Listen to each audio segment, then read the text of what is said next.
Hello guys, papakita ko lang ang aking gagawing lunch. Ito ulit yung mga hindi tira-tirang pagkain nila na hindi nila naubos. So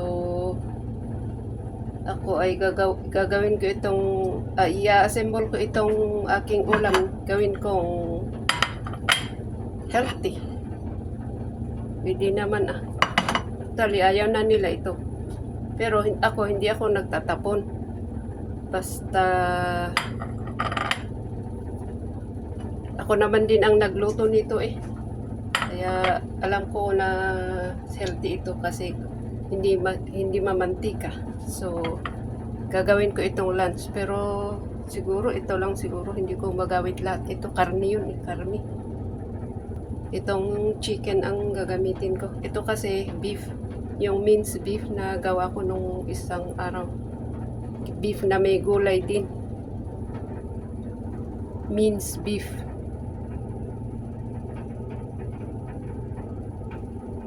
Ito pala ay yellow na bell pepper. Konti lang ilagay ko na mantika dahil hindi ako maano sa mantika, para lang mapabango ko itong bawang. Pinipit ko na lang para madali. Tapos ilagay ko yung kanina din.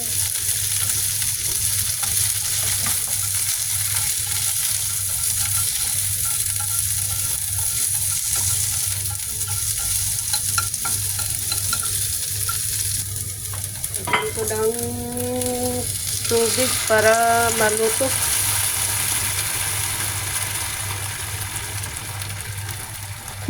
Hindi ako nagba-brown ng bawang. Kasi alam ko, lahat ng medyo sunog, hindi maganda. Ito pala yung chicken kanina, in-slice ko ng ganito. Okay na, ilagay ko na yung aking, dahil luto naman ito, tapos ito madali namang maluto, so pwede kong isabay.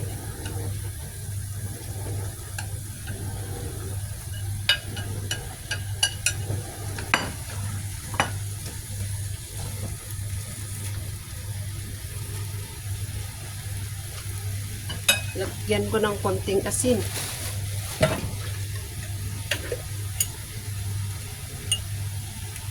A pinch of salt.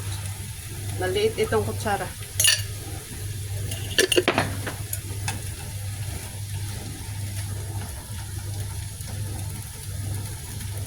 Tapos takpan ko ulit para maluto.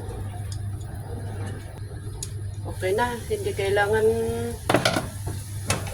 maluto ng masyado itong capsicum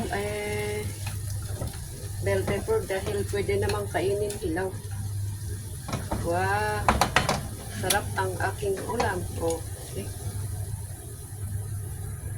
Hindi ako maarte sa ulam, kahit tira-tira ginagawa kong healthy food. Hindi ginagawa kong ganito, lagyan ng gulay. Kain tayo. Salamat sa panonood. Thank you.